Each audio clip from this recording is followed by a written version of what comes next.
Today's story is Teryosha, a Russian folk story told by Alexei Tolstoy, translated from Russian by Olga Satse, drawings by Yulian Korovin.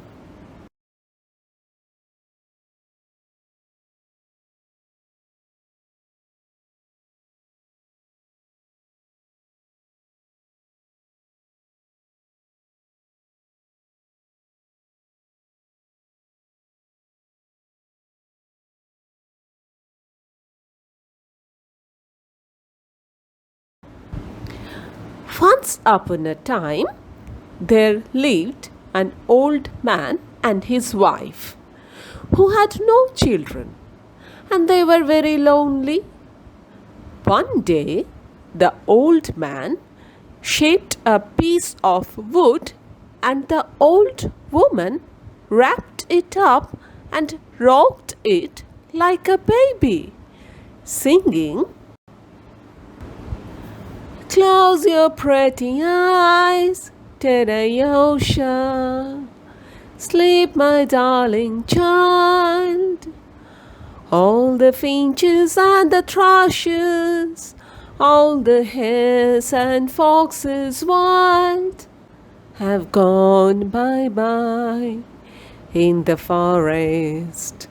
Sleep, my darling child."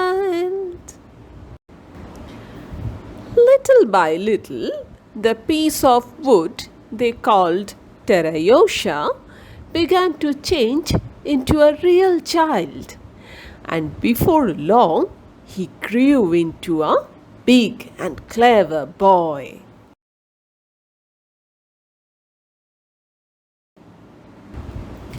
The old man made a boat for him, painting it white, and a pair of paddles which he painted red.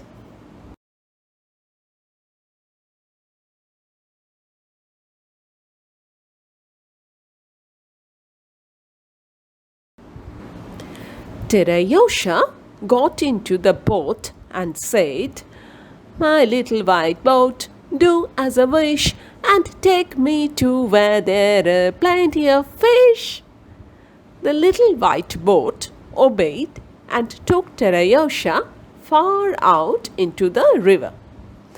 After that, he went fishing every day, and at midday, his mother would bring him his lunch, and standing on the bank, sing out, "Come and eat your lunch, Teryosha sonny.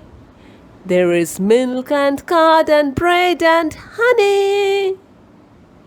Teryosha, hearing his mother's voice from afar, would paddle into the bank and come ashore. His mother would take the fish he had caught and give him his lunch, change his shirt and belt, and let him go out in his boat again.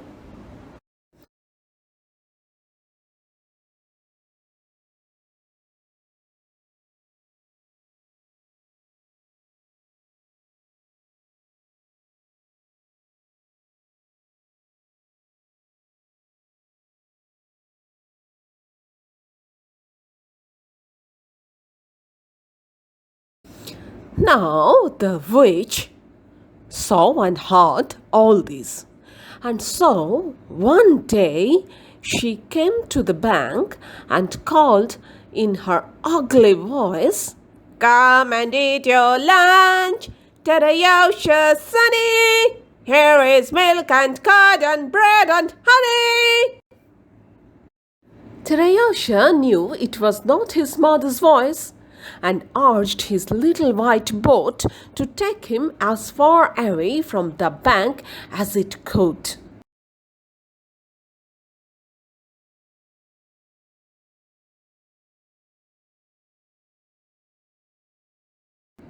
The witch ran to a blacksmith and told him to refashion her throat so her voice would sound as sweet as that of Teryosha's mother.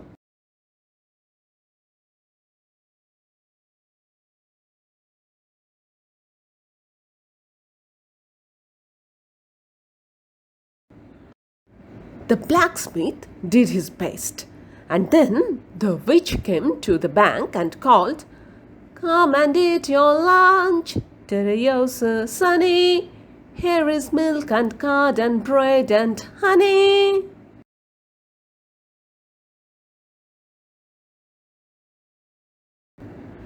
Teryosha thought it was his mother calling, for the voice was exactly like hers, and paddled to the bank. The witch grabbed him, stuffed him into her bag, and carried him to her cottage in the forest. She told her daughter Alyonka to lit the stove and roast Teryosha for dinner, while she was away doing more wickedness. Alyonka got the fire going, and when the oven was very, very hot, ordered Teryosha to lie flat on the shovel. But he did sat on it instead of lying down, threw out his arms and legs, and try as she might, Alyonka could not push him into the oven. "I told you to lie flat!" she snapped at him. "I don't know how. You show me," Teryosha replied. "Lie down the way cats sleep and dogs sleep, that's how. You show me anyway." Alyonka lay down on the shovel, and Teryosha quickly pushed her into the oven and clamped the oven door shut. He ran outside and climbed to the top of the oak tree, because he saw the witch was returning home. The witch opened the oven, gobbled up Alyonka, and picked the bones clean, and she had stuffed herself full. She came outside and started rolling in the grass, chanting, "I will take a roll, I will take a loll, with Teryosha's meat, I am nice and full." Teryosha replied quietly from the top of the oak, "With Alyonka's meat, you are full."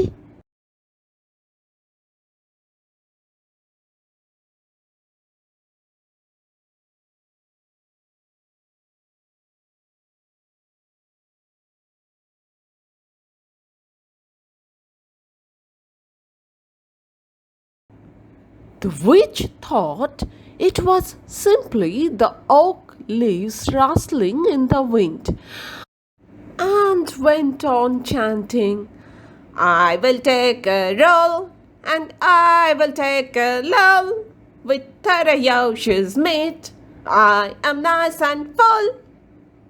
And again Teryosha said, "With Alyonka's meat, you are full." The witch looked up and saw him sitting in the tree. She rushed to the oak and tried to bite it across. She beat and she beat, broke two of her front teeth, and ran to the blacksmith. "Make me two iron teeth, quickly!" The blacksmith made her two iron teeth, and she went back to bite the oak across. She beat and broke two of her lower front teeth. She ran to the blacksmith again and told him to make her two more iron teeth. The blacksmith did as he was told. Now she went at the oak so hard that chips flew to right and left, and oak was beginning to crack and sway. What was Teryosha to do? Suddenly he saw a flock of geese flying overhead, and she begged them, "Oh, good friends, oh, darling geese, take me home to my mother, please." But the geese replied, "Another flock's close behind, and the geese are feebler than we are. They will take you." Now the witch could take a bite or two, give Teryosha a glare, smacked her lips, and go on biting the tree. Another flock came along, and Teryosha begged, Oh, good friends, oh, darling geese, take me home to my mother, please. The geese replied, There is a picked young goose coming behind us. He will take you home. The witch had only a little way to go before the oak toppled. The picked young goose came along, and Teryosha begged him, You're the kindest of the geese. Take me home to my mother, please. The picked young goose took pity on Teryosha, came down and let him climb on his back, and carried him to his mother. They came to the cottage and alighted to the grass right under the window. The old woman had made some pancakes to remember Teryosha by, and handing one to the old man, she said, Here is a pancake for you, and here is one for me. What about me? Teryosha asked from where he was. The old woman heard him and said to the old man, Go outside and look who's asking for a pancake.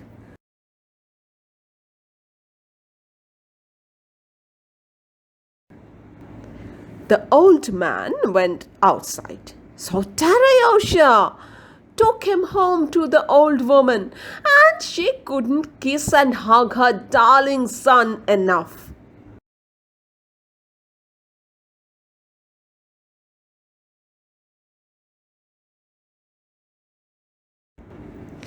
They gave the pet goose all the food and water he'd wanted, and let him run free in the yard until he grew into a big, strong bird.